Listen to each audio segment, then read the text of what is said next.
सुबह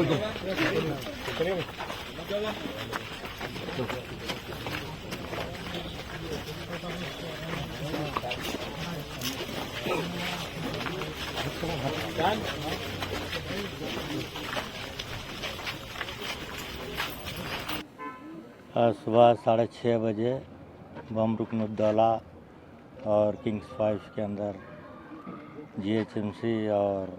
इरिगेशन और HMDA के तमाम ऑफिसर्स मिलकर पुलिस डिपार्टमेंट के साथ में जो यहाँ पर मकानात की तामीर की जा रही थी उन मकानात को मुनद्दम किया गया। और जैसे ही इत्तला सदर मजलिस आली जनाब अलहाज barrister Asaduddin member of parliament को मिली, उन्होंने मुझको रवाना किया। मैंने वहाँ पर जाकर किस वजह से घरों को डिमोलिशन कर रहे हैं कहकर बातचीत हम कर रहे थे, लेकिन हमको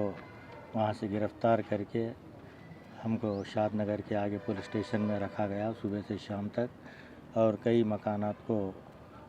तोड़ा गया है। तो हम ये कहना चाहते हैं कि अगर आपको लीक की ज़मीन थी या और कोई गवर्नमेंट लैंड थी, तो जिस वक्त यहाँ पर तामीर की जा रही थी जो आवाम पैसा देकर ख़रीदी है, तो वहाँ पर वो जब मकानात की तामीर कर रहे थे उसी वक्त में आकर चाहे रेवेन्यू डिपार्टमेंट हो या फिर इरिगेशन डिपार्टमेंट हो उनको रोकना चाहिए था, लेकिन उन्होंने ऐसा नहीं किया। बल्कि जब मकानात तामीर हो गए और कई लोग इसके अंदर अपनी ज़िंदगियों को बसर कर रहे हैं, लेकिन उन्होंने एक मनसूबाबंद साजिश के ज़रिए यहाँ के जो मकानात को डिमोलिशन किया है। और हम इसकी तमाम तफसीलात सदर मोहतरम नक़ीब मिल्लत आले जनाब अलहाज barrister Asaduddin member of parliament को देंगे, और जो भी फर्दर कार्रवाई होगी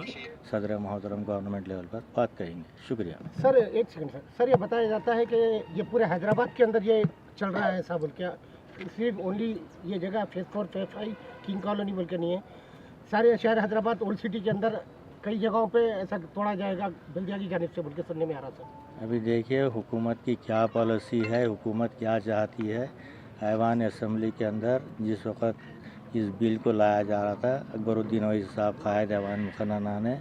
इस बिल की मुखालिफत की और हाइड्रा जो बनाया जा रहा है उसकी मुखालिफत कर उन्होंने कहा है कि जिस तरीक़े से गैर मजाज तामीरात नालों के ऊपर हो या फिर तालाबों के बाजू हो जो तामीर किए जा रहे हैं, उसको जो कई बरस से लोग अपने ज़िंदगी में गुजार रहे हैं, तो अकबर साहब ने कहा कि जो GHMC की हेड ऑफिस है वो ख़ुद एक नाले के ऊपर तामीर की हुई है, उसके लिए आप क्या करेंगे। उन्होंने हुकूमत से सवाल किया, लेकिन हुकूमत उसके कोई जवाब नहीं दी। लिहाजा एक पार्शलिटी पुराने शहर के अवाम के साथ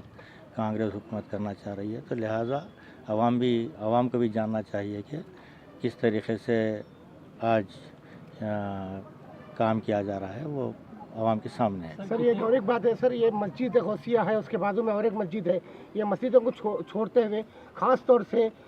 कुलीन मंजिल से इत्तेहादुल मुस्लिमीन के ही घरों को टारगेट बनाया गया, इसकी क्या वजह हो सकती है सर? और भी आसपास में कई ऐसे मकानात हैं, कई ऐसे जिताएँ शादी खाने हैं, उसको छोड़ के इसी को टारगेट बनाने की वजह क्या हो सकती है सर? देखिए कुलीन मंजिल से इत्तेहादुल मुस्लिमीन के बोल कर नहीं, बल्कि जो भी लोग मकानात बनाए हैं उनको एक टारगेट किया जा रहा है, ताकि एक आदमी अपनी ज़िंदगी की एक बहुत बड़ा हिस्सा जब कमाता है तो वो एक अपनी मकान वगैरह बनाकर रहने के लिए, लेकिन जब आप पूरा तामीर करके लोग यहाँ पर 5-5 साल से 4-4 साल से ज़िंदगियों को गुजार रहे हैं, तो वहाँ पर आकर टारगेट कर तोड़ा जा रहा है। तो ये एक ही नहीं बल्कि कई जगहों के ऊपर कई मकानात को वार्निंग भी देकर गए हैं कि कल फिर आकर हम उनको मुनद्दम करेंगे। सर यहाँ पर 4 साल को डिमोलिश किया सर? अभी तो देखिए बम रुकनुद्दौला का जो एरिया है वहाँ पर 2 मकानात को तमाम बाउंड्रीज को तोड़ा गया है, और किंग्स 5 के अंदर एक 3-4 मकानात को मुनद्दम किया गया है। सर यहाँ पर 5 से 6 साल से पहले मकानात बने हैं, सब हुआ। GHMC जब क्या सो रही थी, क्या आज जागी है GHMC? क्यों तो जब जो भी मकानात बना रहे हैं वो तो उनसे रुजू होकर बनाए होंगे ना, गैर कानूनी तो नहीं बनाए हैं। वही तो तो जब हम उनको ऑर्डर दिया जाता है उस 5 साल के बाद में तोड़ा जाता है, इसकी वजह क्या होती वही तो बात हम आपसे कह रहे हैं कि जिस तरीके से जब उन्होंने तामीर कर रहे थे, जब फाउंडेशन डाल रहे थे, उसी वक्त में आकर जीएचएमसी हो या फिर रेवेन्यू डिपार्टमेंट हो आकर उनको रोकना चाहिए था। वो हुकूमत की नाअहली है जो उन्होंने जब मकानात बनकर तामीर होकर जब घरों में उतर चुके हैं तो उसके बाद में आकर उनको मनहदम करना ये अच्छी बात नहीं है। ठीक है।